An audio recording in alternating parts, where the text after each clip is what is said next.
Muy buen lunes a todos, bitumeros. Las principales noticias de criptomonedas de hoy son las siguientes. El caso de la SEC contra Ripple podría estar alcanzando la recta final. El Banco Central Europeo elige a Amazon para ayudarle en el euro digital. Charles Hoskinson anuncia que Basil ya está lista. Casi la mitad de nodos de Ethereum están controlados por solo dos direcciones. La próxima subida de tipos de interés podría beneficiar a Bitcoin. Recuerda darnos un like, suscribirte y darle a la campanita para poder continuar haciendo contenido como este. ¡Empezamos!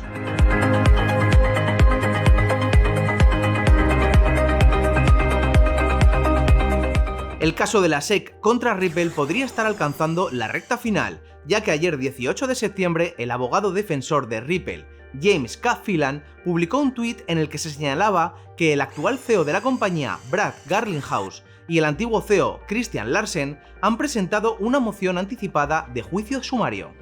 El juicio sumario se da cuando las partes que presentan la moción pueden demostrar que no existen disputas de hecho genuinas.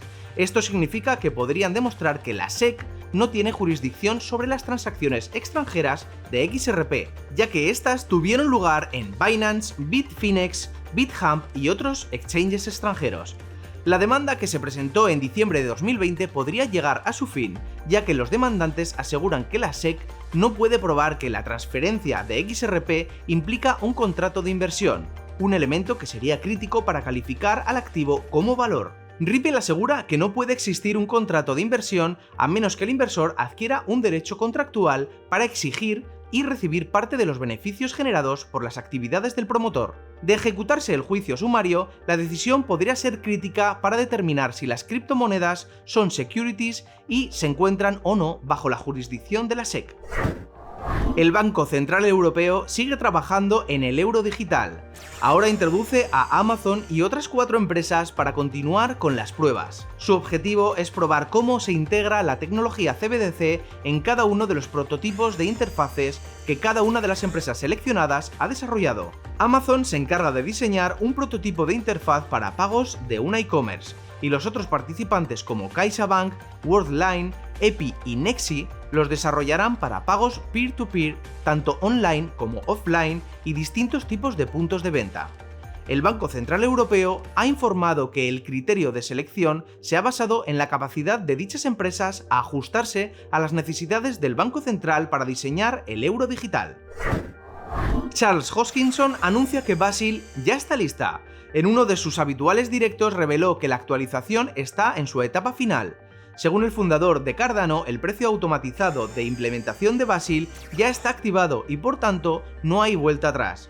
Basil está programada para el 22 de septiembre, pero Hoskinson dice que algunos efectos solo serán visibles a partir del 27 a causa de diversos aspectos técnicos que no ha revelado. Hay que tener en cuenta que Basil mejorará la escalabilidad, el rendimiento y disminuirá la latencia en la transmisión de bloques, por lo que estamos ante la actualización más ambiciosa de Cardano. De momento, el precio de ADA no presenta un cambio de tendencia con el anuncio, ya que ha perdido un 6,3% de su valor en los últimos 7 días, aunque habrá que estar atento a ver qué sucede en los próximos días. Y relacionado con esta noticia, te hacemos una pregunta. ¿Crees que Basil estará lista para el 22 de septiembre o se va a volver a retrasar? Como siempre, déjanos tu opinión aquí abajo en los comentarios. Según indican los datos de la plataforma de análisis Santiment, el análisis de la inflación de Ethereum tras el merge indica que el 46,15% de los nodos Proof of Stake de Ethereum están controlados por solo dos direcciones. Tras la actualización, la primera dirección ha validado unos 188 bloques que representan el 28,97%, mientras que la segunda tiene el 16,18%, unos 105 bloques. Es decir, que en estos dos monederos dominan el procesamiento de transacciones, el almacenamiento de datos y la adición de nuevos bloques en Ethereum. Tras el cambio a un mecanismo Proof of Stake, los nodos desempeñan un papel central, ya que acumulan Ethers en un nodo para tener la posibilidad de escoger el siguiente bloque de transacciones. Aunque la fusión todavía es reciente y más validadores se irán agregando a la red, el dominio de estas dos direcciones va en contra de la visión de la descentralización que tenían los desarrolladores de Ethereum, que esperaban que el sistema de staking repartiera el control de la blockchain a todo el mundo. Los analistas esperan que tras la próxima reunión de la Reserva Federal, que tendrá lugar del 20 al 21 de septiembre, se anuncie una nueva subida de las tasas de interés de otros 75 puntos básicos, que podría dispararse hasta los 100 puntos en el peor de los casos. A pesar de los vaticinios negativos de algunos estrategas como Sharon Bell de Goldman Sachs, que asegura que una subida agresiva de las tasas podría provocar una caída de hasta el 26% en el S&P 500, muchos analistas esperan que la subida atraiga a un gran número de compradores, lo que supondría un escenario alcista para Bitcoin y las altcoins.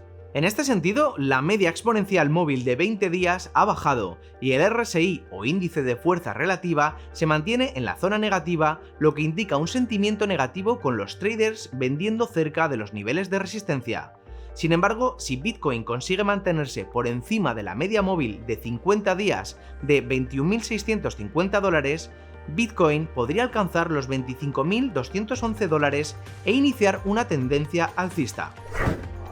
Y si has llegado hasta aquí, suscríbete a nuestro nuevo canal de noticias en el botón de aquí abajo. Posiblemente te interese este vídeo que te recomendamos y si quieres seguir aprendiendo sobre criptomonedas, pincha en este otro vídeo.